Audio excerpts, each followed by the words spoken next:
Bonsoir messieurs, dames, merci de votre présence pour cette réunion qui est assez bien sur une réunion thématique qui est du monde. Donc, vous savez qu'on fait des réunions régulières tous les mois pour essayer d'évoquer un sujet d'actualité ou un sujet de fond. Et on savait que sur le Linky, il y aurait un petit peu de monde et on ne s'y est pas trompé. Simplement, cette réunion dans son objectif est relativement modeste. Il s'agit essentiellement, d'une part, de vous donner quelques éléments d'information sur le processus tel qu'il est à prévoir sur Vaison-la-Romaine et les méthodes, ou en tout cas l'approche qui est la nôtre relativement au Linky. D'autre part, éventuellement, avec David, on a un petit peu potassé le sujet, d'essayer de répondre à l'une ou l'autre de vos questions, je dirais, sur le fond. Et puis enfin, je pense que c'est aussi ce qui est attendu, éventuellement avoir un échange entre nous sur l'appréciation que l'un ou l'autre d'entre vous peut avoir sur le Linky. Voilà, quelques mots, l'objectif. Donc, en premier lieu, ce sera la partie de mon intervention que volontairement je vais faire relativement brève. Eh bien, ce soir, on avait convié la société Enedis qui est en charge de la pose des Linky et l'invitation a été déclinée par leurs soins. Nous, alors j'entends ça sert à rien, je pense pas, si ça sert à rien dans ce cas-là, chacun prend ses responsabilités, mais je ne peux pas capturer les gens au lasso pour les faire venir à une réunion. Sinon, c'est lui qui sera à la réunion, mais moi qui n'y serai pas, puisque je serai en garde à vue. Donc, à choisir, j'ai préféré la liberté, comme disait Michel Audiard, et je ne regrette pas. Simplement, ce qui nous a été exprimé par leurs soins, c'est que Vaison-la-Romaine sera équipée sur les renouvellements de compteurs sur l'année 2020. Vous savez que jusqu'à présent, le Linky est implanté quand on est par exemple sur une opération de logement neuf. Par exemple, l'opération qui est entre la place Montfort et la place Suzos, l'opération du Lynx, est déjà dotée de Linky, puisque, eh bien, sur ces sujets-là, donc c'est une première information que je vous donne, puisque je vois que certains ont les yeux écarqués, donc cette réunion ne servait pas à rien, puisqu'il y a une première information. Eh bien, donc le Linky est posé de manière, je dirais, quasi automatique, sur les opérations neuves. Donc c'est pour ça que notre commune est équipée de manière très ponctuelle pour l'instant, depuis l'année dernière notamment, sur cette opération immobilière. Ce qui nous a été exprimé aussi par les soins d'Enedis, c'est que 6 mois avant la pose de ces compteurs, ils se sont engagés pour le coup à faire une réunion publique. Donc évidemment, nous relayerons fidèlement cette réunion publique et nous ferons en sorte que, évidemment, le maximum de la population puisse venir pour interroger directement les représentants d'Enedis, et vous avez bien compris que nous ferons en sorte que ce débat puisse avoir lieu et leurs standards, leurs règles correspondent à 6 mois au préalable. À la fin de cette année, Enedis viendra sur Vaison pour rencontrer les maires de l'intercommunalité, pour avoir déjà une appréciation de ce qui se fera, et j'imagine qu'elle est avec un petit peu plus de finesse la période précise à laquelle le début de leur pause prévisionnelle de Linky se fera sur Vaison-la-Romaine, puisqu'aujourd'hui, la fourchette temps que nous avons, c'est l'année 2020, ce qui est un standard relativement lâche, et naturellement, je pense qu'au fil des mois, nous serons en situation de préciser ce délai de pause, qui est bien sûr important. Aujourd'hui, il y a à peu près un petit peu moins de 10 millions de compteurs qui sont posés dans le pays, sur un objectif final à 35 millions. Donc vous voyez que nous serons plutôt vers la fin de la pause, ce qui nous laisse le temps de travailler. Cette réunion, pas au hasard non plus, cette réunion parce que je suis un maire de proximité, un maire de terrain, et je sais bien qu'il y a des interrogations qui naissent dans la ville. J'ai vu aussi des pétitions qui circulaient. Naturellement, je me devais le plus en amont possible de répondre aux interrogations très légitimes qui peuvent naître ça et là, et vous exprimer ma volonté, bien sûr, d'être au fait des sujets, le fait que je me préoccupe avec les élus qui m'accompagnent de l'action qui va arriver, du déploiement qui va arriver, et donc je suis en mesure aujourd'hui de vous donner ce premier calendrier. Fin d'année 2018, réunion Enedis, maire du Haut-Vaucluse, dirons-nous, 6 mois avant la date de pause que nous estimons aujourd'hui à 2020, eh bien, réunion publique avec l'ensemble de la population, en présence cette fois-ci d'Enedis qui, ils nous l'ont certifié, ne se dérobera pas cette fois-ci. À ce jour, vous savez que les maires sont attendus sur cette question-là. Certains d'entre eux, de manière précoce, se sont exprimés, ont fait voter des arrêtés municipaux, notamment d'interdiction de pause dans leurs communes respectives. La réalité et le message que je veux vous délivrer, c'est que je ne suis pas devant vous un marchand de... Enfin, je respecte l'action de chacun, il n'y a pas de difficulté, mais ma position, c'est que je ne peux pas m'inscrire dans la position du marchand de rêve, exprimant que le maire peut absolument tout et que par la signature d'un simple arrêté est en situation de juguler la pose des compteurs Linky sur la commune. Ça, je dois vous le dire avec de manière assez solennelle, ce n'est pas possible, et les arrêtés qui ont été produits ou les délibérations un petit peu trop agressives qui ont été produites par l'un ou l'autre de mes collègues maires sont en passe d'être retoqués par le préfet essentiellement, en justice s'il y a refus de les retirer, parce que le maire n'a pas la possibilité de stopper ce qui se passe sur sa commune. En tout cas, on n'a pas de jurisprudence clairement établie en ce sens. En revanche, ce qui est envisageable et ce qui est envisagé et qui a été voté pas plus tard qu'hier soir au conseil municipal de Vaison, à l'unanimité des élus, moins une abstention, c'est une motion exprimant clairement la liberté de chacun et chacune d'entre vous de faire poser ou pas des compteurs, un compteur Linky chez soi. Autrement dit, le respect de la propriété privée est là mis en avant, et si vous souhaitez rester avec vos anciens compteurs, naturellement, eh bien, nous avons porté ce message, fait voter ce message pour que ça puisse être possible, et que donc, évidemment, chacun puisse librement, comme il me paraît logique que ce soit, disposer du compteur de son choix. Je pense que c'est l'un des droits, en tout cas les plus élémentaires, le droit de propriété, ce qui n'empêche pas, évidemment, que si votre voisin, lui, accepte la pose d'un Linky, eh bien, vous avez votre voisin qui a un Linky, vous n'en aurez pas, mais si on en suit les écueils qui peuvent être anticipés ou dénoncés sur le Linky, notamment le sujet des ondes, eh bien, évidemment, vous essayez de vous protéger, mais votre voisin, s'il en accepte la pose, malheureusement, eh bien, les ondes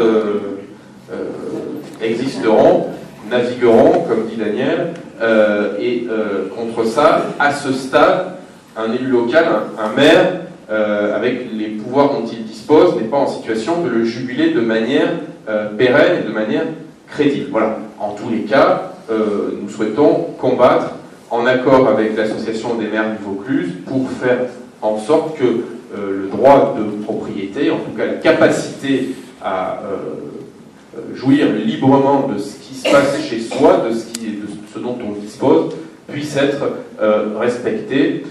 Et je précise naturellement, là on commence à avoir des jurisprudences, que Enedis ne semble pas avoir la possibilité de changer un compteur d'autorité chez vous, dans votre bâti. J'insiste bien, dans votre bâti. Donc ça, c'est une information dont vous pouvez d'ores et déjà disposer, qui n'aura pas d'application pour celles et ceux d'entre vous, et vous êtes assez nombreux qui habitent à Vaison-la-Romaine, dans les autres communes, je n'ai pas le calendrier précis, mais pour ce qui est de Vaison-la-Romaine, eh bien, cette situation-là nous paraît aujourd'hui claire. Voilà donc la situation dans laquelle nous sommes rendus. Et je voulais, j'insiste, le dire par anticipation, parce que déjà, j'ai été sollicité. En plus, je pense que c'est quelque chose d'assez sérieux, d'assez technique, sur lequel vous avez bien compris que les avis divergent considérablement, sur lequel les choses évoluent quasiment de manière journalière, et avec David on s'en est rendu compte, au gré des décisions de justice rendues, au gré des actions de telle ou telle commune, des initiatives ou des réactions X ou Y d'Enedis. Donc il nous est apparu opportun, et si vous répondez favorablement à l'invitation, c'est qu'on ne s'est pas complètement trompé, d'être dans l'anticipation par rapport à ces sujets. On n'est pas aujourd'hui sur une réunion d'une extrême densité parce qu'on n'est pas dans l'immédiateté, on n'est pas dos au mur, dans la mesure où vous avez bien compris qu'on serait parmi les derniers. Finalement, ça peut être considéré comme une chance à être équipé, ce qui nous laisse le temps de travailler ensemble, d'échanger, éventuellement d'ajuster une ligne commune sur l'action, parce que j'ai absolument pas la prétention d'avoir tout juste sur quelques sujets que ce soit d'ailleurs, mais à plus forte raison sur Enedis et sur le LINKI. Le sentiment de chacun, je vais vous dire très franchement, je le respecte parce que on est dans un produit qui est nouveau, et par définition, un produit nouveau, eh bien, on ne sait pas vraiment ce qui véhicule. Le principe de précaution est un principe fondamental, et c'est dans cette logique-là que nous essayons d'être dans la précocité, en amont, pour faire en sorte d'accompagner la réflexion. Je pense que c'est notre rôle, hein, rien de mieux qu'une municipalité, dans plus forte raison d'une ville-centre, pour essayer d'impulser, de guider le débat, de l'organiser aussi, de faire en sorte que chaque sensibilité puisse être respectée, puisse être entendue. C'est aussi de notre rôle, et puis faire en sorte, si le besoin s'en fait sentir, d'ajuster notre ligne de conduite. En tous les cas, je voulais vous délivrer celle qui est la nôtre à ce jour. Donc j'en fais une brève synthèse. C'est principe de précaution sur le produit de LINKI, dont on entend, comme vous, des sujets sur les ondes, des sujets sur la facturation, sur le surdimensionnement de LINKI par rapport à la production, à la consommation, pardonnez-moi, que chacun peut avoir. Je peux aussi entendre peut-être des éléments positifs, puisque tout ce qui est nouveau, par définition, doit être plus moderne, après, à voir dans la réalité. Et ce principe de précaution faisant, s'agrège, je dirais, à la réalité des faits qu'on constate depuis un an, qu'on a étudié avec une très grande attention. Notre volonté n'est pas de porter un message, je dirais, triomphant, qui s'écoulerait comme un château de cartes d'ici 6 mois, 12 mois, 2 ans, parce que je pense pour le coup que vous m'en voudriez, mais à défaut, nous mettre dans une situation crédible, tenable, qui est celle du respect, je dirais, de la volonté de chacun et chacune d'entre nous, par devant Enedis. Et c'est ce message que nous allons leur porter sur la base de cette motion qui a été votée, donc pas plus tard qu'hier, à l'unanimité moins une abstention au sein de notre conseil municipal. Voilà en quelques mots la position, je dirais, opérationnelle qui est la nôtre. Je suis volontairement très peu rentré dans le débat de fond, dans la technicité de ce produit. Désormais, si vous le souhaitez, on peut avoir un échange, soit sur des questions pratiques, l'attitude à adopter si vous êtes sollicité par Enedis, vos droits, la capacité à refuser, la capacité à accepter, ou alors, deuxièmement, entrer aussi sur le débat de fond. Moi, il me permettra, je vous le dis avec beaucoup d'humilité, d'enrichir le volume d'informations que j'ai déjà fait mien et que j'ai engrangé, pour faire en sorte bien, que la ville passe cette étape de la façon la plus positive et la plus satisfaisante possible pour le grand nombre, pour le plus grand nombre, en sachant, je le redis, qu'on est sur un enjeu qui est national et qui, il faut avoir l'humilité et la lucidité de se le dire, dépasse la simple volonté du maire local que je suis. Merci de votre attention, et je souhaite vraiment que la parole soit la plus libre possible ce soir. Je pense que c'est important d'avoir ce débat de fond, pourvu qu'elle se fasse naturellement dans le respect des avis de chacun s'il venait à être divergent. Merci de votre attention pour cette première partie de réunion. David a un micro, si vous avez des questions, il vous l'apporte. Monsieur le maire, bonsoir à tout le monde. Vous avez signalé que les constructions neuves étaient équipées de Linky. Je n'ai pas une construction neuve, j'ai été victime d'un sinistre dans l'armoire électrique chez moi. Après un branchement d'urgence, Enedis est venu, j'avais un petit autocollant Stop Linky, il m'a dit là on a un problème, si vous n'acceptez pas le Linky, on coupe l'électricité parce que on n'a absolument que ce seul modèle à installer. Voilà, donc c'était une information simplement sur la réalité. En cas de problème, vous n'aurez que du Linky pour dépanner, pour réparer une installation qui aurait eu un problème. Vous habitez Maison? Oui. Ça s'est passé quand? Alors, ça s'est passé... Le dimanche 22 septembre. Le sinistre a été dimanche 22, et puis... Alors, donc, ensuite, après... David est notre chef de cabinet, mais il s'occupe de certaines missions ponctuelles. C'est un peu l'homme à tout faire. Il a plus potassé que moi, enfin encore plus potassé que moi le Linky, donc il est à mon soutien ce soir. Donc en fait, Linky Enedis n'a plus que des compteurs Linky. Donc c'est pour ça, si jamais votre compteur brûle, si jamais vous devez refaire un tableau électrique ou changer l'installation électrique de votre maison, ou rénover votre maison, forcément, Enedis va venir chez vous et va vous proposer soit de mettre un compteur Linky, soit de ne plus avoir d'électricité du tout. Exactement, c'est ce qui s'est passé. On est là pour tous dire, hein, effectivement. Oui, ce que vous dites est juste, monsieur, il y a un sentiment de forcing manifeste qui chez nous commence à se présenter sur des cas bien particuliers, construction neuve, incidents techniques, et naturellement la capacité à résister est très compliquée parce que à ce stade, par définition, on est sur des cas isolés et notre mobilisation commune est très compliquée à mettre en œuvre parce que, vous voyez, le 22 septembre, j'imagine que c'est quelque chose qui a dû se passer très vite, vous avez dû être en difficulté la veille, le poseur... Non, c'est-à-dire qu'il y a eu... Il y a eu brusquement un départ de feu dans mon compteur, dans l'armoire qui se trouve à l'intérieur du mur. Donc j'avais un extincteur, j'ai éteint le feu. Nous avons appelé les pompiers ont constaté que le feu était éteint. On dit c'est la responsabilité d'Enedis, ce n'est même pas votre compteur, c'est l'arrivée électrique qui devait être desserrée, etc. Ils ont appelé en urgence un technicien d'Enedis de nuit qui a fait un branchement direct. Alors c'est lui qui le faisait, donc il a mis 4 gros câbles. Et à ce moment-là, en me disant qu'on prendra contact avec moi pour définir le jour et l'heure de l'intervention. Ils n'ont pas du tout pris contact, et le vendredi, ça s'est passé le week-end, le samedi, le vendredi suivant, heureusement j'étais là, le camion d'Enedis a débarqué, et donc ils ont vu l'étiquette pas de Linky, ils ont dit bon on a un problème là, parce qu'on a que des Linky, donc sinon on coupe le courant, on repart.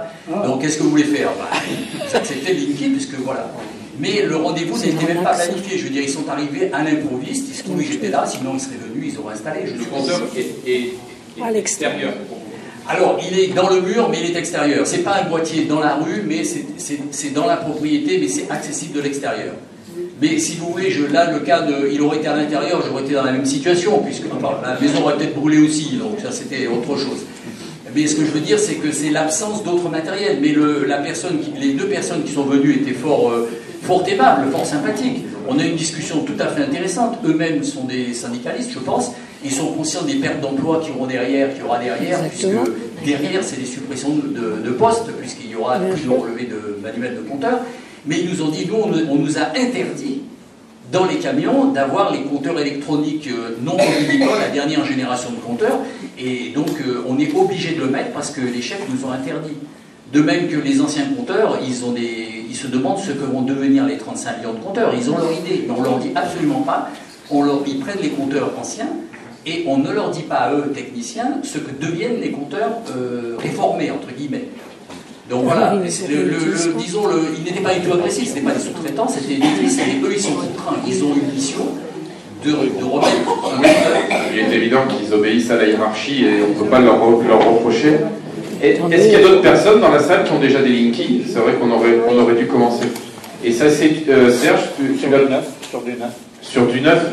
Par contre, moi, ce que je voudrais savoir, si on peut me dire, c'est Est-ce qu'on est obligé d'accepter à l'intérieur, ou on pourrait demander à ce qu'il soit posé à l'extérieur du bâtiment?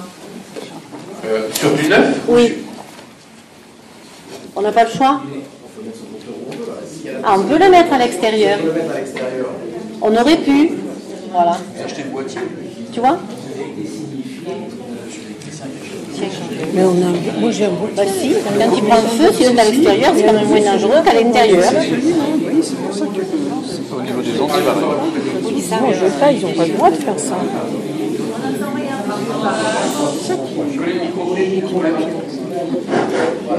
Il a été signifié que dans notre documentation, que les compteurs ne pouvaient pas être, on ne pouvait pas s'opposer à l'installation des Enedis. En revanche, tous les compteurs qui sont à l'intérieur de la maison, c'est-à-dire là, le propriétaire, ou le locataire, enfin, le propriétaire surtout, peut s'opposer à ce système. Ah. En revanche, également, dans les systèmes sociaux, c'est-à-dire HLM, etc., là, il est impossible de s'opposer à un All-in-One. C'est ça. Alors, jamais impossible. En conclusion, En fait, lorsque vous avez... C'est le droit de la propriété qui va s'appliquer. voilà. C'est-à-dire que l'installateur du compteur Linky n'a pas le droit de pénétrer chez vous sans votre autorisation. On n'est pas sur le droit d'environnement ou sur la pose elle-même. On est sur le droit commun de la propriété. C'est-à-dire personne n'a le droit de pénétrer chez vous sans votre autorisation. D'ailleurs, Enedis s'est engagé par écrit et a été condamné précédemment. Donc aujourd'hui, ce n'est plus le cas. En principe, ça devrait plus être le cas. Lorsqu'ils vont démarrer la campagne de pause sur Vaison-la-Romaine, donc M. le maire l'a dit en 2020, que ce soit début 2020, mi-2020 ou fin 2020, on ne le sait pas encore, systématiquement, Enedis a obligation de signifier à la personne chez qui elle doit intervenir 3 jours avant l'arrivée et prendre rendez-vous systématiquement avec les propriétaires.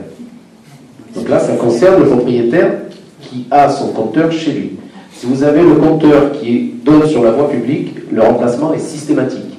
Si vous habitez dans un immeuble collectif, le remplacement est systématique. Vous ne pourrez pas vous y opposer. C'est un scandale. Normalement, ça doit se faire en présence du client. Mais dans un immeuble collectif, le syndic sera prévenu, comme pour les propriétaires privés individuels, le syndic doit être prévenu 3 jours avant le passage d'Enedis.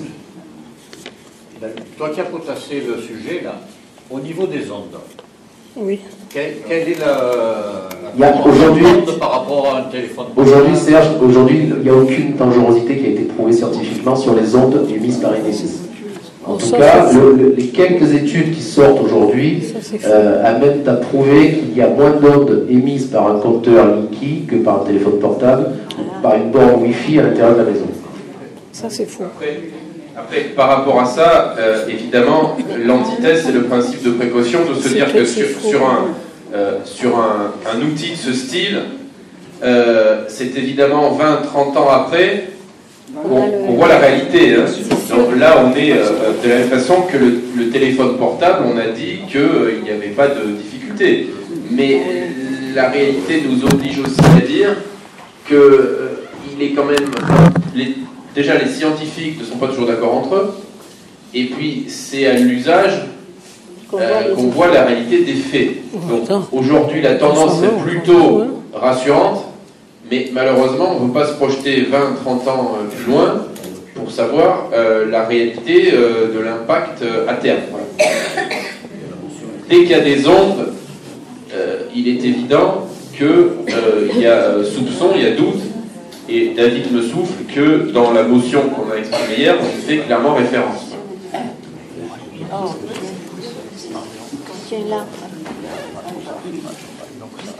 Bonjour. En fait, ce n'est pas le compteur Linky en lui-même qui émet des ondes qui serait dangereux, c'est le PCP, ce sont les ondes qui passent. Le courant est transformé, le courant arrive au compteur Linky, il est transformé, il transporte avec lui des informations, on appelle ça de l'électricité sale, en fait, et cette chose-là, ça se répand dans les appartements et c'est émis en fréquence continuelle. tout le temps. Voilà. Et quand on est dans un appartement, on reçoit aussi celui des voisins, ça passe à travers les fils. Il faudrait que les fils soient blindés. Le compteur Linky, il est fait pour des maisons neuves qui doivent être équipées de câbles blindés. Mais c'est posé dans des vieilles maisons qui datent des années 50 ou des fois plus. Et en fait, ces ondes traversent les fils et elles se répandent dans la maison d'une façon régulière. Et on reçoit aussi celle des voisins, ça passe à travers les murs, ça passe partout. Bien sûr, si on mesure ce qui est émis comme onde par le compteur lui-même, c'est infime, mais c'est pas ça qui émet les ondes. C'est pas ça qui a fait l'objet de l'étude. L'étude scientifique porte que sur Linky ou sur son action dans son intégralité telle que vous décrivez? Oui, l'action du Linky, c'est sur tout le réseau, tout le circuit. Mais les scientifiques ont étudié tout ça. Et eux, a priori, que non. Or, vous, ce que vous nous apportez, ce qui est intéressant, c'est que le risque sur un bâtiment neuf est considérablement minoré par rapport à un bâtiment. Si les fils sont adaptés, finalement, le risque est minoré par rapport à un habitat ancien.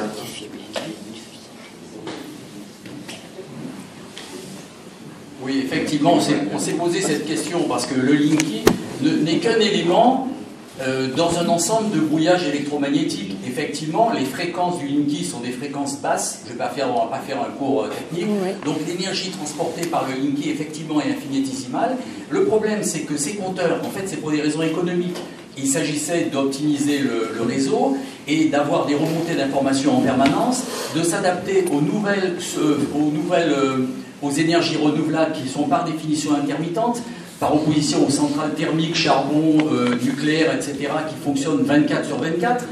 Ensuite, on aura des usages nouveaux de l'électricité, comme les véhicules électriques qui vont arriver. Donc, ils sont tous conscients qu'il va falloir gérer le réseau de manière très fine. Le problème, c'était de faire passer ces informations.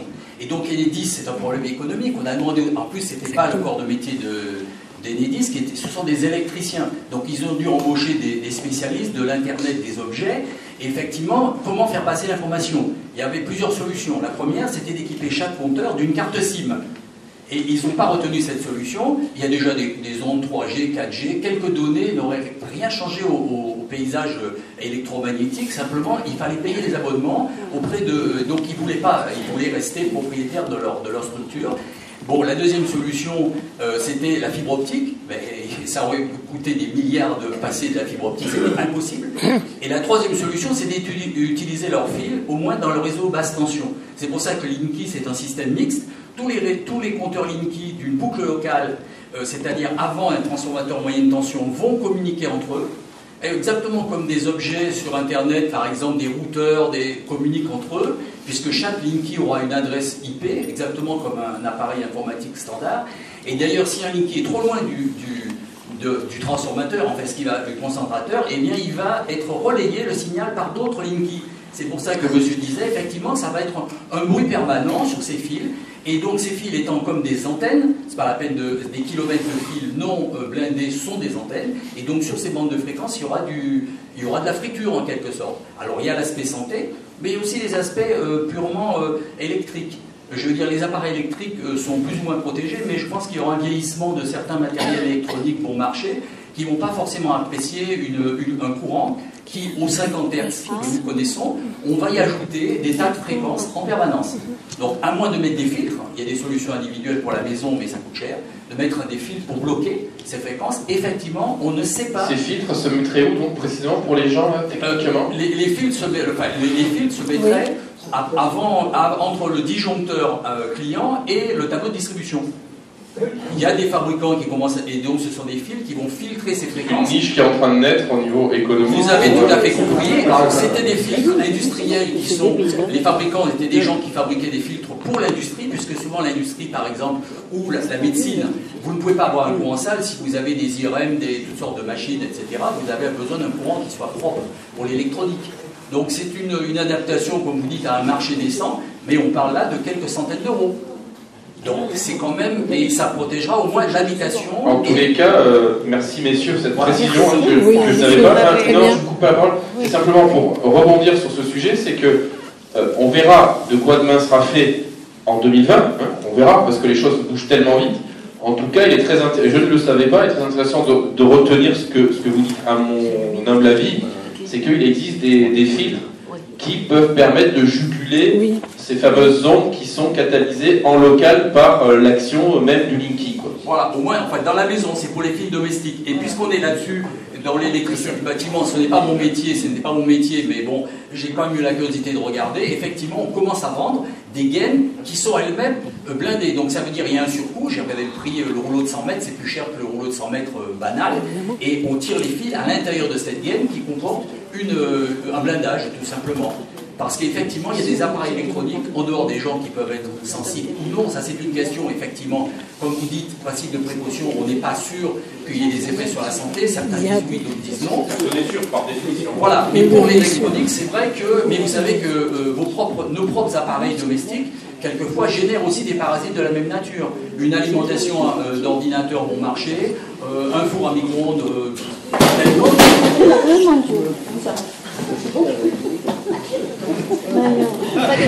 bon, c'est pas les c'est un débat renversant. Pour dire que c'est une question controversée, c'est vrai que ça a des effets bizarres. De liberté individuelle. Ceci dit, bon, voilà, on verra bien, mais c'est vrai qu'il y a une forte. Alors, tous les pays européens ont des attitudes variables. D'autres pays ont des attitudes. Certains semblent le refuser d'ailleurs.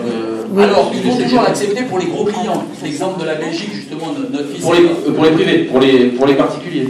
La Wallonie, par exemple, vient de décider de compteurs de ce type pour les clients industriels, parce qu'il va falloir pouvoir gérer justement les gros consommateurs.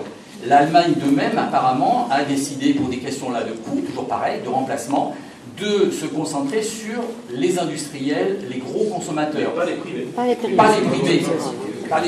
C'est un choix différent qui a été fait en France. D'après les éléments dont on dispose, je crois que effectivement les Allemands sont propriétaires de leur compteur. Il fallait leur repayer. Mais le résultat, c'est qu'ils n'auront pas de Linky chez les particuliers. Et j'entends là que le Canada aussi a refusé. Et là, c'est pas l'Europe, là. Oui, enfin, ça reste des êtres humains. Et le principe de précaution s'applique. Je n'ai pas posé ma question. Je crois qu'il y avait une question de madame. Oui. Qui vous exprime. Pardon. Daniel, on tombe pas.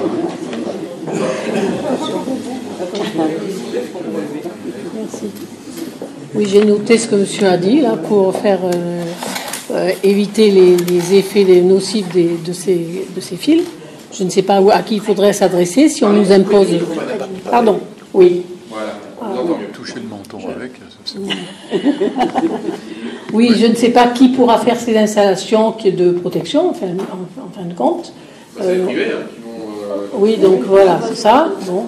Il y a une information. Bon, tout ce que monsieur a dit, là, je l'ai carrément là-dessus. Mais il y a aussi une information qui m'interpelle un peu. Il est écrit: nos anciens compteurs ont une durée de vie de 60 ans, le Linky de 7 à 8 ans. Toujours les économies. Ah, monsieur, vous avez raison de venir. Oui, parce que effectivement, le Linky, il y a des électroniciens qui ont essayé d'obtenir un Linky. Enedis a toujours refusé de fournir un exemplaire. Bon, il y a quand même eu quelqu'un qui a réussi à avoir un exemplaire, donc ça circule sur le net. On regarde le fonctionnement du Linky, qui d'ailleurs ni fait ni à faire. Technologiquement, c'est pas grand-chose.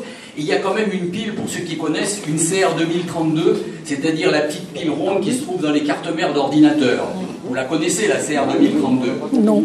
Pour ceux qui la connaissent, c'est la petite pile qui garde l'heure dans un ordinateur. Et ils ont le toupet et les 10 de dire, elle est soudée sur la carte mère, que ça va durer 20 ans. Alors, si vous avez gardé l'horloge d'un ordinateur, déjà 20 ans, ça fait beaucoup pour un ordinateur. En général, au bout de, comme vous dites, madame, 7-8 ans. Donc, la durée de vie des composants, on ne sait pas. Mais en tout cas, cette pile CR 2032, à mon avis, 20 ans, c'est une blague. Ça veut dire qu'après, sans l'horloge, c'est une horloge interne, je pense. Mais on ne sait pas exactement. Pour le reste, c'est de l'électronique montée en France, mais bon, c'est de l'électronique en public, hein, c'est pas du militaire. Et c'est dehors. Comment ? En plus, c'est dehors, je veux dire, c'est aux intempéries, plus ou moins. Tout à fait. Bon, maintenant, il y a le problème de la foudre. Alors, le Linky présente beaucoup d'avantages pour Enedis. Effectivement, on l'a pas dit, pour gérer finement, pour pouvoir couper des abonnés s'ils n'ont pas payé les factures. pour pouvoir remettre le courant lorsqu'il y a changement de locataire, par exemple, sans avoir à se déplacer, pour faire les relevés à distance, et éventuellement également, et ça c'est bien dit sur le document d'Enedis, j'ai les références, mais bon, c'est dit clairement qu'il y a possibilité de réduire la puissance admissible par le compteur s'il y a nécessité. Ça veut dire si vous avez un réseau tendu dans une région suite à une catastrophe ou une surcharge sur le réseau, on peut baisser volontairement, même si vous aviez souscrit par exemple 45 ampères, on peut dire dans cette zone on va limiter à 30 ampères. Et ça disjonctera. Ce qui est en plus particulièrement le cas du quart sud-est, qui est particulièrement tendu en électricité. Donc on est exposé de manière très particulière. Et on peut couper, et les techniciens d'Enedis nous disent font pas d'illusions, ça sera une gestion fine de la pénurie dans X années, quand on aura augmenté le nombre électrique, la sortie du carbone, enfin la décarbonation, vous voyez ce que je veux dire, les énergies renouvelables sont très sympathiques, mais la nuit quand tout le monde a besoin de courant, comme par hasard le soleil est couché, le vent arrête de souffler, donc il va falloir trouver des astuces, et je pense que c'est ça, on est au cœur de la problématique de Linky. Maintenant l'implémentation, bon c'était un choix français il y a aussi les orages. Du CPL. Alors maintenant, le problème des orages, il y a de l'électronique. Alors vous savez que l'électronique et les orages, on n'aime pas beaucoup ça. Alors il y a effectivement un élément parafoot dans le Linky. Ce qu'on appelle une varistance pour les techniciens. Et elle est supposée protéger le Linky. En même temps, je me demande même si ça ne peut pas faire parafoot pour notre installation, parce que le Linky peut disjoncter. Alors moi j'ai un problème, il est dans un compteur à l'extérieur. Comment j'ai mon disjoncteur. Si le Linky disjoncte, il faut que je sorte avec une clé que je ne possède pas forcément pour ouvrir mon boîtier à l'extérieur pour pouvoir réarmer le Linky. On m'a laissé aucun mode d'emploi. Donc il faut regarder sur internet comment on réarme un Linky, parce que le Linky sert de disjoncteur aussi. De disjoncteur de l'ensemble de votre maison. Donc vous avez finalement deux disjoncteurs. Si le disjoncteur est à l'extérieur et que votre portail est électrique,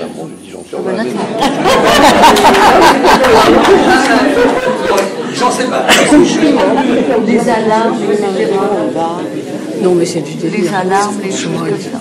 Qu'est-ce que c'est ce système? Comment? Oui, bah, c'est bon, mais si monsieur donne tellement de renseignements. Est-ce qu'il y a d'autres questions sur ce fameux Linky?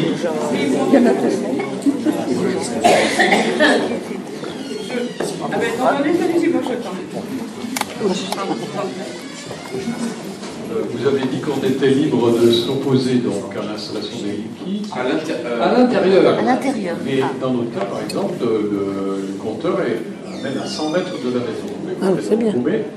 Donc ils peuvent venir et le faire, alors bien sûr. Ici on marque interdit de changer. Ça a été voté quand même. Alors autrement dit, en fait, la position que vous tenez, elle est un peu bancale, je dirais, parce que nous sommes réunis au préalable.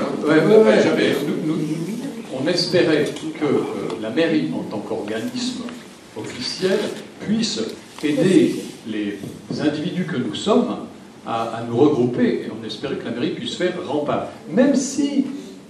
Même si ça peut paraître comme perdu d'avance. Mais je ne suis pas certain que ça puisse être nécessairement perdu d'avance. Il n'y a aucune des 36 000 mairies françaises qui a fait rempart. Il y en a beaucoup qui sont au tribunal, qui sont au contrôle de légalité avec le préfet. Et encore une fois, je m'en suis prévenu dès le départ, ça ne vous a pas échappé.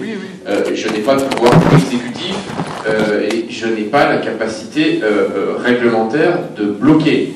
Ou alors je vous mens.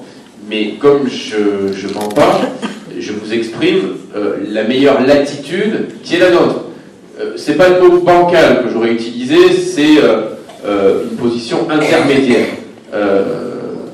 Voilà, parce que ça a été le fruit d'une réflexion entre les maires du Vaucluse, hein, donc ça n'est pas de rien, mais exprimer que aujourd'hui je vais faire avec mes petits bras musclés rempart de mon corps pour empêcher la pose de compteur, quand on connaît le contexte opérationnel que nous a décrit monsieur, c'est-à-dire que ça se passe quasiment du jour au lendemain, c'est utopique et je me pose, si je m'exprime ainsi, dans une position de marchand de rêve, je vous le redis.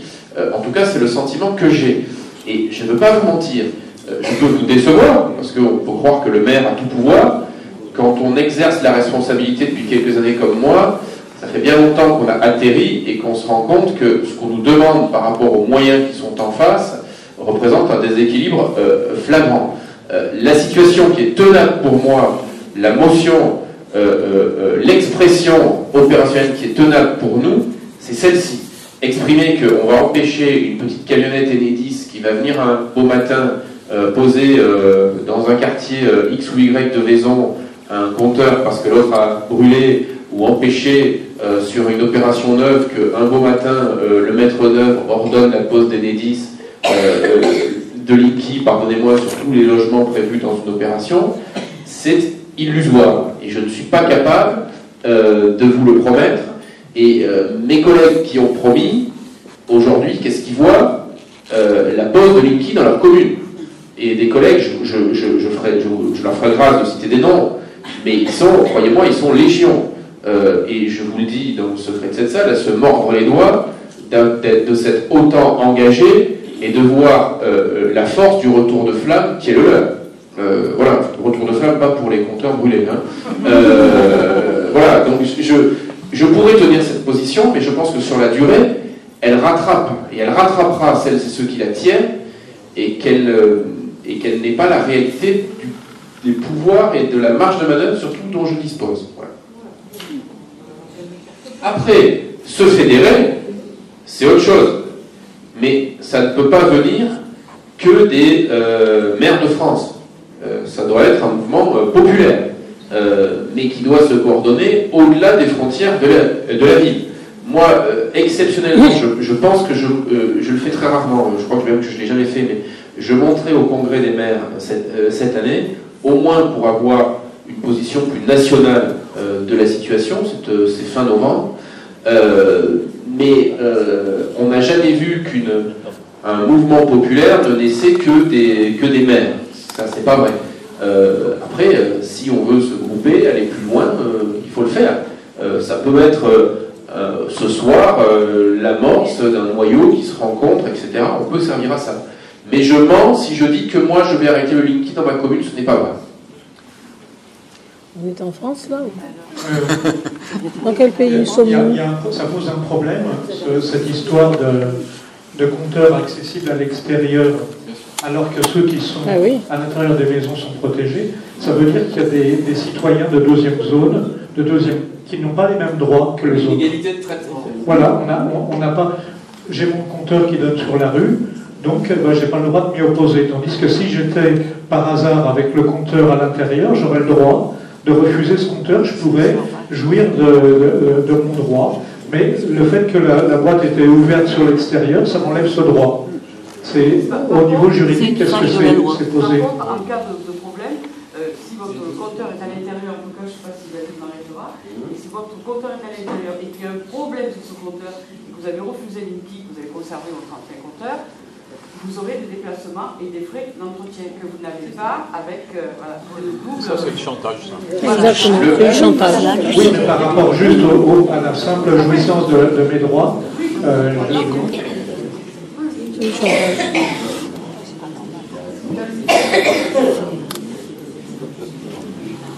Ce que vous exprimez, c'est le fruit d'une jurisprudence qui est sortie. Alors après, tout peut s'attaquer de manière sur le plan du droit.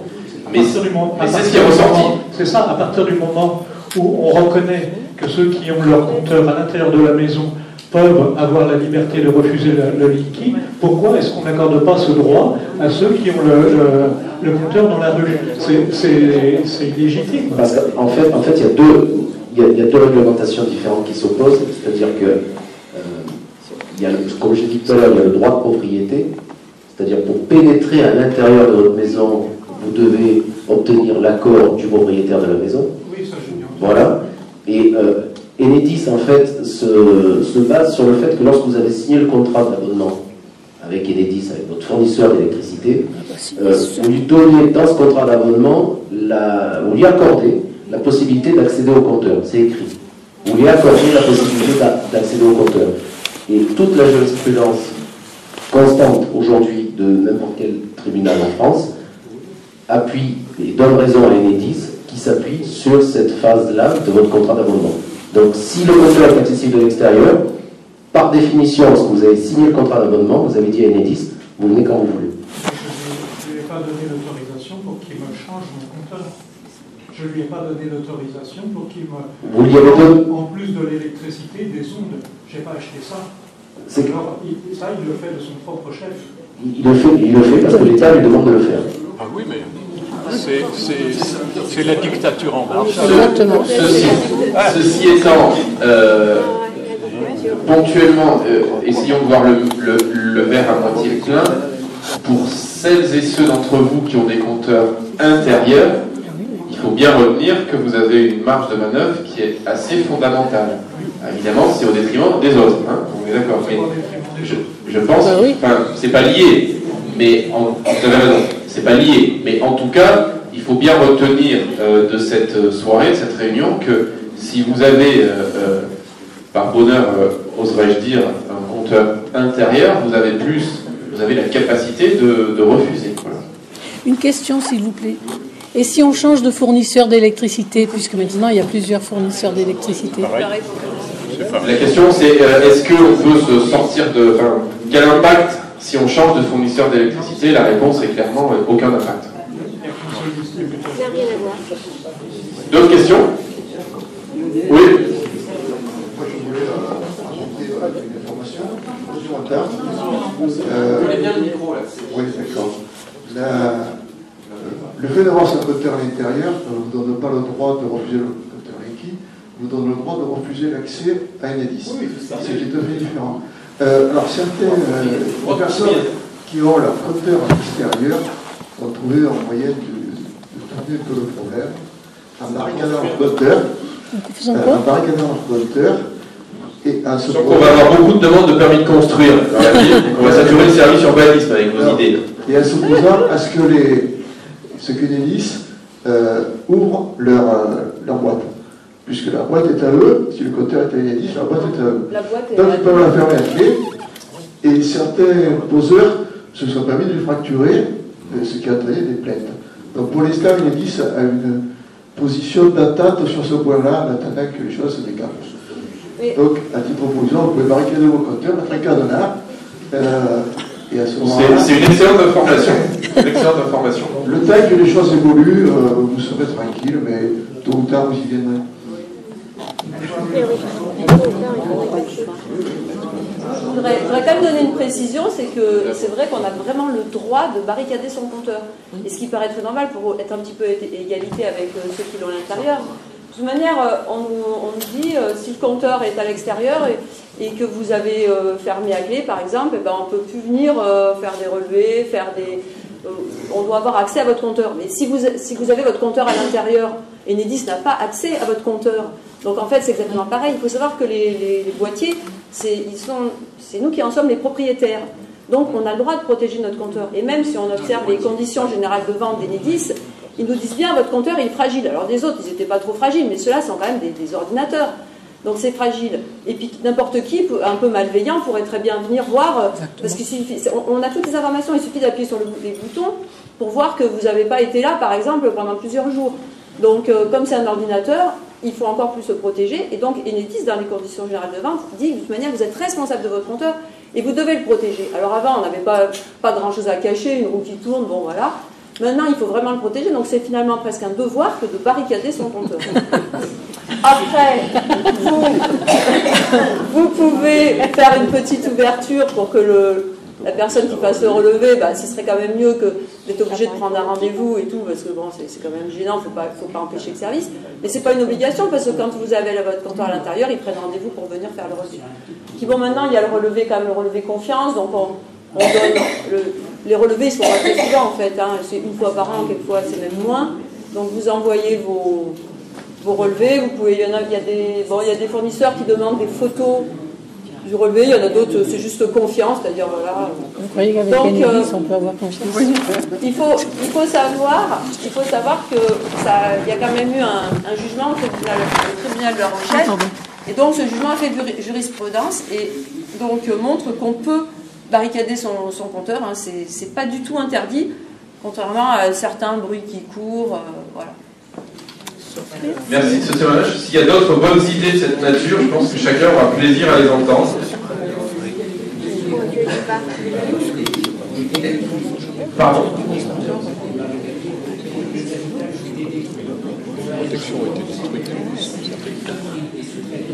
On n'entend rien.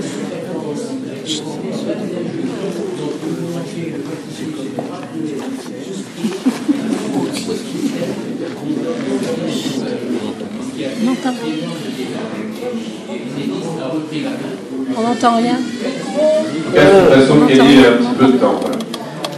Est-ce qu'il y a d'autres questions? Bon, moi, je voudrais quand même modifier. C'est vrai qu'à un moment, c'était 25 jours par là la formation. Ils sont quand même revenus là-dessus parce qu'ils se sont rendus compte que c'était pas suffisant. Et d'après ce que j'ai compris, moi, je connais quelqu'un qui a fait 2 mois de formation. Donc, c'est quand même plus complet. Maintenant, est-ce qu'en 2 mois de formation, on devient électricien alors qu'il faut normalement une habilitation, tout ça. Bon, peut-être, mais c'est quand même mieux que ce qui s'est passé avant. La seule chose qui est possible pour nous, c'est que la personne qui vient installer le compteur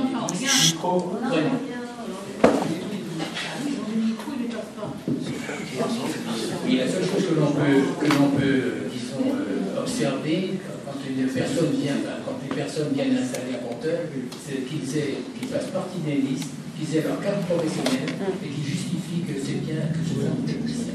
De toute manière, on peut demander effectivement au poseur de montrer tous ses papiers, son habilitation, tout ça, on peut tout demander. Il y a des listes comme ça de papiers à donner. Qu'on peut, moi je suis partie d'une association, donc je peux fournir aux gens qui veulent la liste des papiers à exiger s'il y a les poseurs. Bon, quelquefois aussi on peut s'expliquer avec le poseur, quand on dit qu'on n'est pas d'accord, il peut aussi partir sans faire d'histoire, hein. Ils ne sont pas tous ni agressifs ni tout ça. Hein. Et voilà. Après, si vous faites poser un compteur alors que vous ne consentiez pas à avoir ce compteur, vous pouvez aussi porter plainte. Hein. On peut porter plainte auprès du procureur de la République, on peut porter plainte auprès de la direction de la consommation, la consommation de la répression des fraudes. Donc c'est un peu considéré quand même comme une vente forcée, puisque c'est vous qui allez le payer au bout du compte, parce qu'il ne faut pas croire qu'il est gratuit. Hein. Si on ne le paye pas maintenant, bah, ça va être à partir de 2021. Et puis surtout tous les frais que ça va entraîner, parce que bon, je ne sais pas, je suis arrivée un petit peu en retard, donc je suis désolée, mais ça va entraîner quand même des augmentations des factures d'électricité. Je pense que vous avez tous vu les émissions à la télé, bon, ça a été quand même pas mal expliqué. Donc, puisque l'électricité, elle n'est pas calculée de la même façon, donc pour beaucoup d'entre nous, ce sera aussi des augmentations. Donc c'est vrai que ça vaut le coup d'essayer de résister. Si vous voulez en dire peut-être un mot, on a le temps. Enfin, je pense que le profane sait qu'on doit choisir différents dimensionnements de Linky, c'est ça? Et qu'il y a toutes les chances que, pour ne pas avoir de coupure, de problème, on soit amené à prendre la catégorie du dessus. Si vous pouvez nous en dire un petit mot. Ouais, c'est un peu compliqué, moi je ne suis pas très spécialiste, peut-être que monsieur pourrait plus en parler. Ouais. Oui. Allez-y. Ça me paraît être un point très intéressant qu'il faut développer. C'est intéressant. Oui, je vais essayer d'être bref et pas technique. C'est assez compliqué. Vous aviez, on parlait de watts. Tout le monde comprend, les watts, un watt, c'est le produit de la tension par le courant, c'est simple. Mais en réalité, c'est plus compliqué.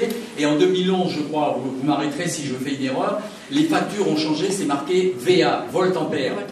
Et effectivement, les compteurs actuels électroniques, mais qui ne sont pas Linky, ne comptent déjà plus des watts, ils comptent toute la puissance.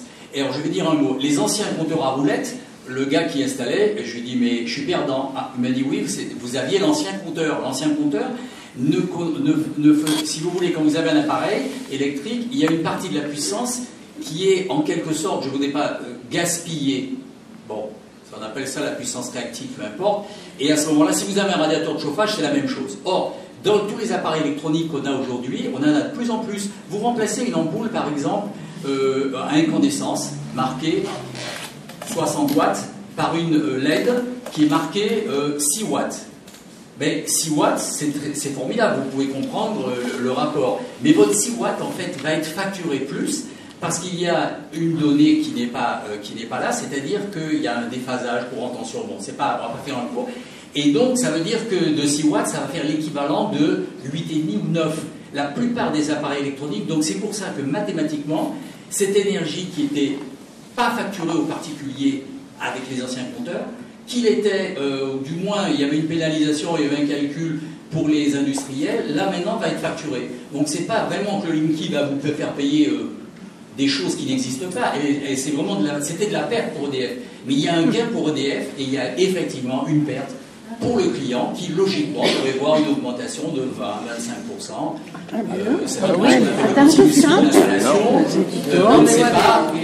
C'est pas 20-25% sur tout, c'est-à-dire c'est sur certains appareils comme des ordinateurs, des portables. Exactement. Et aussi quand on lance par exemple des moteurs, tout ce qui a un moteur, donc la machine à laver, l'aspirateur, tout ça. Mais par exemple un radiateur, un grille-pain, ça n'augmente pas. Ça ne change pas. Tout ce qui est chauffage, chauffe-eau, il n'y a rien de change. C'est tous les appareils qui contiennent généralement une électronique, par exemple, donc comme les fours à micro-ondes, les moteurs, etc. Et ça, jusqu'avant, c'était perdu pour EDF, c'était tout gagnant pour le client. Il n'y a pas que ça, parce que ce que voulait dire monsieur, je pense, c'est le fait que quand on met un appareil, genre, par exemple, vous utilisez un appareil de bricolage qui a besoin au début de, je ne sais pas comment on dit, mais de puissance, quoi. Et donc là, votre compteur, il le tolérait, c'est-à-dire que bon, comme ça ne dure que quelques dixièmes de seconde, tout de suite ça redescendait, et si vous aviez un abonnement de 6 kW par exemple, bon ça passait. Mais maintenant le problème c'est que à partir du moment où ça atteint les 6 kW, ça disjoncte. Donc déjà il faut que vous alliez réarmer à votre compteur qui est quelquefois le bout du chemin, ça peut être à 100 mètres. Et donc ça va vous... Et ils n'ont pas prévenu les gens, ça c'est quand même incroyable, parce qu'ils n'ont pas prévenu les gens. Donc les gens quand ils ont eu les Linky, ils se sont dit mais pourquoi mon compteur disjoncte tout le temps? Alors bon, ils ont fini par appeler Enedis ou leur fournisseur, et donc il leur a dit il faut augmenter votre abonnement. Et donc pour quelque chose qui leur coûtait rien avant, parce que c'était que quelques dixièmes de seconde, et maintenant il faut prendre un abonnement plus cher. En fait, on comprend quand même que c'est pas, enfin je ne sais pas si on vous l'a dit, mais il y a eu un rapport de la Cour des comptes en février de cette année qui a donné en conclusion le compteur il est avantageux pour Enedis, mais pas du tout pour les usagers. Alors ça, ça a été... voilà, c'est clair. Et si la directive européenne a imposé des compteurs communicants, ils n'ont jamais imposé le compteur Linky. C'est-à-dire qu'en fait, on a appris que les compteurs blancs, et même peut-être les autres avec des petites modifications, ils auraient pu très bien faire l'affaire, parce que ce qu'il fallait, en fait, c'est que le relevé puisse se faire à distance. À ce moment-là, ça va beaucoup plus loin que ça, parce que c'est un capteur, un ordinateur, et qui va permettre de couper le courant à distance. Oui. Mais ça devient quand même dangereux, parce que quand ils coupent, ils réarment, mais ils ne savent pas du tout ce qui s'est passé chez vous. Donc s'il y avait un problème sur de l'électricité, n'importe quoi, ils remettent, ils ne voient pas ce qui se passe. Donc bon, de toute manière, moi je fais partie d'un collectif, et on a une trentaine de points d'illégalité d'Enedis. Et notamment, le plus dangereux, parce qu'il y a des choses qui sont illégales, alors certaines choses passent, mais ce qui concerne surtout la sécurité. C'est-à-dire, ce qu'on voit tous les jours, il y a des incendies. Alors, Enedis dit, non, c'est pas Linky. Bon, il y a toujours des incendies électriques, d'origine électrique, bon, ça on peut comprendre. Hein. Mais là, il y en a énormément. On a des preuves maintenant que des compteurs Linky ont brûlé. On a même des photos de compteurs Linky qui ont brûlé. Et on a plein de témoignages. C'est tous les jours. Et Enedis, c'est très bien pourquoi, et nous aussi, c'est parce que le compteur, déjà, ils mettent de la surpuissance, donc comme ça a été expliqué tout à l'heure sur des...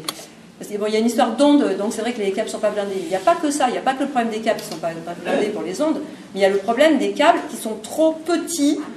Donc toutes les anciennes maisons, tout ça, tout ce qui est construction neuve, c'est pas un problème. Mais tout ce qui est construction ancienne, il y aurait tout le circuit à vérifier. Un technicien devrait vérifier avant d'installer Linky. Ils ne font rien, c'est très grave ce qui se passe actuellement. Il y a une association qui regroupe donc les électriciens qui s'appelle Promotelec. Et donc on a quelqu'un là dans la région, dans le Vaucluse, qui épluche tous les documents, tout ça. Et donc qui a fait, parce que c'est quelqu'un qui connaît bien tout ce qui est feu, tout ça, et qui a étudié le truc, et qui a signalé donc à cette association qu'il faudrait quand même mentionner qu'il faudrait qu'il y ait une vérification sur le circuit électrique avant l'installation des compteurs. Et comme Enedis fait partie de cette association, 15 jours après, quand ils se sont rendus compte de ça, ils ont fait tout effacer, cette information-là. Bon, on voit que Enedis, vraiment, ce sont des criminels, parce que là, il y a quand même eu des décès depuis le début à cause des feux. Le nombre de feux, il y a des chiffres qui circulent ou pas? Le problème des nombres de feux, c'est que vous avez... imputé à Linky, le problème c'est qu'on ne peut pas savoir, puisque Enedis... Voilà, imputable à Linky. Après, dans les articles de journaux, on sait que ça se situe vers le compteur. Il y en a, on les voit carrément en feu. Il n'y a pas longtemps, là, ils avaient montré une... Bon, les pompiers sont venus, et Enedis a quand même reconnu que c'était à cause du compteur, mais c'est très grave parce qu'ils mettent les compteurs n'importe où. Le compteur qui brûlait, il était au-dessous d'une sapinette. Heureusement que le gaz s'en est aperçu parce que ça pouvait prendre feu, et 2 mètres après, il y avait le compteur de gaz. Alors là, c'était tout le quartier qui sautait. Bon, ils sont d'une inconscience, c'est grave, c'est grave. Donc moi, je comprends que vous, les maires, vous soyez, si vous avez vraiment épluché le problème, c'est parce que si vous voyez qu'il y a un danger, il faut vraiment que vous épluchez le problème, vous alliez voir dans les règlements, et vous allez voir tous les règlements qui sont bafoués, et il y en a qui sont inattaquables par les préfets, parce que pour l'instant, les collectifs sont en recherche. Ouais. Pardon ? J'ai fait répéter parce que j'ai pas compris. Oui, non, je me suis peut-être mal expliqué. Comme les préfets annulent les libérations, il faudra bien que les préfets, à un moment, ils se rendent compte quand même que ça devient dangereux. Bon, nous, on est en train de leur faire des courriers, là, notamment par rapport à un règlement, puisqu'il y a le règlement sanitaire départemental que donc, les maires, vous devez le connaître et vous devez le faire respecter. Donc, il y a le point 51 qui dit que le Linky doit respecter la norme NFC, je ne sais plus combien c'est, enfin, il y a une norme qui est très connue, il y en a même 2. Et donc, il se trouve que le Linky ne respecte pas cette norme. Pourquoi ? Parce qu'il est posé directement, dans la majorité des cas, ça c'était pour faire des économies, parce que la commission de régulation de l'énergie avait proposé, enfin, avait conseillé de le mettre sur des supports en plastique auto-extinguibles. Et Enedis, comme ça coûtait trop cher, comme pareil, ils avaient conseillé aussi de mettre des filtres. Et tout ça, alors le filtre, ça rentrait pas dans le truc. Donc il aurait fallu en faire un plus gros, ça coûtait plus cher. Et le support en plastique, ça coûtait plus cher aussi. Et comme ils étaient un petit peu justes et tout ça, donc ils ont supprimé tout ça. Mais n'empêche, du coup, ils ne sont pas aux normes. Donc c'est quand même une façon de... Concrètement, quel est le levier que ça nous... Qu'est-ce qu'on veut faire ? Ça nous octroie. Eh bien, c'est assez technique, donc j'ai un courrier pour vous. Vous pouvez nous transmettre ? Je vous le transmets. Donnez-nous le nom de votre collectif. Nous, c'est le collectif Stop Linky compte avant tout. Stop Linky compte avant tout. On fonctionne avec... c'est important que j'en sache aussi. On fonctionne avec d'autres... Il y en a un, par vous couvrez le secteur aussi ? En fait, moi je suis sur Perne, on avait pris un secteur assez large, mais on est en train de s'élargir de plus en plus, puisque... Bon, on essaye. En fait, nous, notre but, c'est d'informer d'abord la population, par exemple. Vous êtes joignable comment ? Vous avez un mail ? Moi, j'ai des tracts, là, s'il y a des gens qui veulent... C'était pas vous servir à la fin ? Et vous êtes venu de Perne nous informer ? Oui, parce que la demande des gens qui sont un petit peu organisés. J'imagine qu'il y a des relais locaux aussi. Oui, voilà. Mais bon, au niveau de ça, si vous pouvez vous opposer, parce que déjà, au niveau de la sécurité... Le problème, c'est qu'on est soumis à des cas très ponctuels. Le cas de monsieur, je le découvre ce soir parce qu'on fait la réunion. Comment... Enfin, c'est ça. Parce que s'opposer juridiquement, avoir une victoire devant un tribunal, ça peut se faire. Certains en ont. Mais on voit bien qu'on n'empêche pas la chose de se dérouler et que moi, je ne peux pas savoir, je n'ai pas le relais à part ce soir, mais tout le monde n'est pas venu, de ce grand déroulement de pause qui fait que tous les jours, dans ma propre ville, il y a des Linky qui sont posés et je ne sais absolument pas où.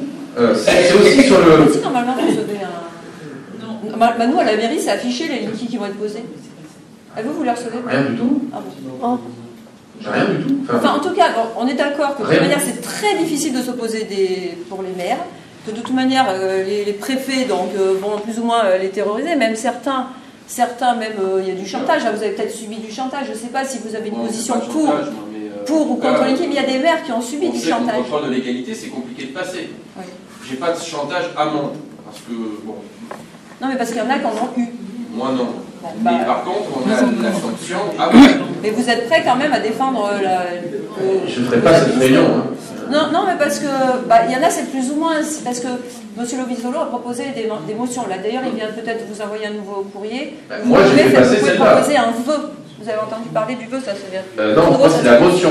Voilà, donc il y a quelque chose de tout nouveau qui va arriver. Là, normalement, dans vos boîtes, c'est vous allez pouvoir aussi faire un vœu. Le vœu, je crois, c'est de pouvoir faire choisir les gens. Ça fait partie de... Bon, choisir quoi s'ils veulent le compteur ou pas. C'est ça qu'on a fait voter. C'est ça. Parce qu'il y avait déjà une motion qui était... Non, c'est la dernière qu'on a fait voter. Donc c'est le vœu, ça s'appelle un vœu. Non, c'est une motion. Ah ouais, non, mais là-bas, Qui disait concrètement liberté des gens d'accepter ou pas. On l'impose et ça, on va le faire passer. Et je sais que ça va passer. Voilà, après, bon. Qu'est-ce qui va passer? On va choisir ou pas? On a écrit qu'on ne veut pas le compteur Linky et qu'ils viennent, parce qu'il faut un quart d'heure pour installer le compteur Linky. Oui, il faut écrire ça. La question de monsieur, c'est de dire, en clair, hein, c'est bien beau, monsieur le maire, vous avez fait voter la motion. Ça n'empêche pas qu'il pose. Si demain j'ai un monsieur qui vient poser chez moi, qu'est-ce que je fais?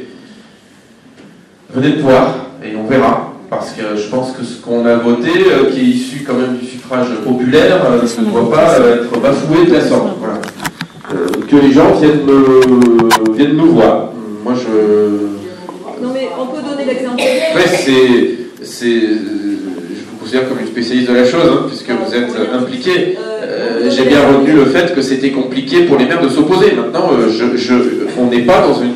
Non pas, on est lucide, mais on renonce pas. D'ailleurs, s'il y a des sujets comme ça, je suis disponible pour en parler. Quoi. Voilà. Le maire de hier. Donc, le maire de hier, il s'est opposé dans lequel hier dans d'accord. Enfin, c'est son successeur, parce qu'il n'y a plus de cumul. Oui, maintenant, il est plus. Mais bon, donc c'était à l'époque, il était maire quand il s'est opposé. Et effectivement, leur délibération, ça allait passer parce que c'était un beau début. Et c'est passé. Ça n'empêche que ça a beau être passé, rien n'a été remonté. Il y a des Linky qui sont posés hier. Hein, mais ça n'empêche, voilà, hier dans l'Essonne. Ça n'empêche pas du tout. Et pas dans le Var. Les Linky, il ne faut pas dire le maire a pris un arrêté, une délibération, une motion, enfin il y a plein de formules. Mais en fait, ça ne change rien du tout. Par contre, ce que vous pouvez, par exemple, donner... si vous donnez votre consentement, pour que la police municipale vienne aider les gens. Parce qu'il y a plein de municipalités, donc les maires sont pour le Linky, et donc quand la police municipale est appelée, elle défend le poseur. Alors que vous pouvez demander à la police municipale le respect de notre motion. Voilà, le respect. Voilà. Donc, n'hésitez pas à nous solliciter. Voilà. Après, je ne dis pas qu'on sera aux quatre coins de la commune dans les 20 secondes, mais on a voté une motion, elle ne compte pas pour d'humeur, sinon je ne l'aurais pas fait voter les conseillers municipaux. Voilà. En plus, elle a été votée à l'unanimité moins 1. Enfin, administrativement, à l'unanimité d'ailleurs, parce qu'il y a un conseiller municipal qui s'est abstenu. Monsieur. Non, c'est Serge. Les compteurs Linky, bon, ils vont les relever de chez eux. Et pour ceux qui n'auront pas pris le compteur Linky, ce sera payant le relevé? Là, tout va être fait pour que tu ailles au Linky. Hein. Ah oui, voilà. La question, c'est est-ce que le relevé sera payant pour ceux qui n'auront pas de Linky? Voilà. Il est évident que sur la base des témoignages qu'on a eus ce soir et des documentations qu'on a les uns les autres, tout va être fait pour nous pousser à aller au Linky. Enfin, il n'y a même pas de débat là-dessus. Mais de toute manière, pour l'instant, il n'y a rien de prévu comme taxe, comme les relevés. Ils sont en train, ils vont peut-être faire une loi par rapport à ça, mais pour l'instant, tout est inclus dans le TURP. Donc, ce sont les taxes, tout est incorporé dans le TURP, donc normalement, on n'a rien à payer de plus. Mais de toute manière, pour l'instant, on est en cours d'installation. Quand ce sera 2021, bon, on entend dire, et ça, ce serait peut-être pas faux, et ce qui serait normal, c'est que les gens qui n'auront pas de Linky, puisque les autres, bon, ils ne paieront plus normalement la taxe, vu qu'on relèvera plus. Donc nous, les gens qui n'ont pas de Linky la paieront. Bon, je sais pas, ça me paraît normal, ils parlent d'une somme de 19 € par là. Enfin, quand, évidemment, si vos factures, elles augmentent de 20, 25, 30%, évidemment, 19 €, c'est pas grand-chose, mais d'autant plus que vous le payez déjà. Vous payez la taxe.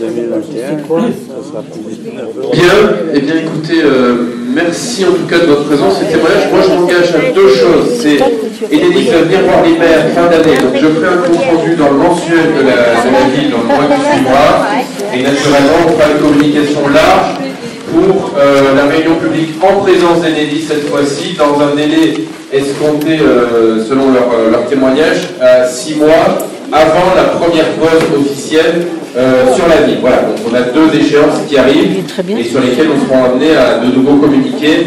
Encore merci de votre présence, de vos témoignages. Naturellement, l'histoire continue. Bonne soirée.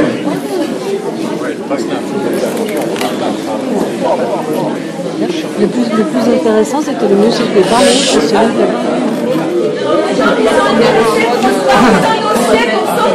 Il y a encore un petit témoignage, si vous voulez bien l'écouter. Oui. Allez, on vous répond. Voilà. Un comité citoyen à Vaison-la-Romaine a été créé. On a des petits papiers à vous distribuer. Si vous voulez entrer en contact avec nous pour avoir plus d'informations, on va vous faire passer.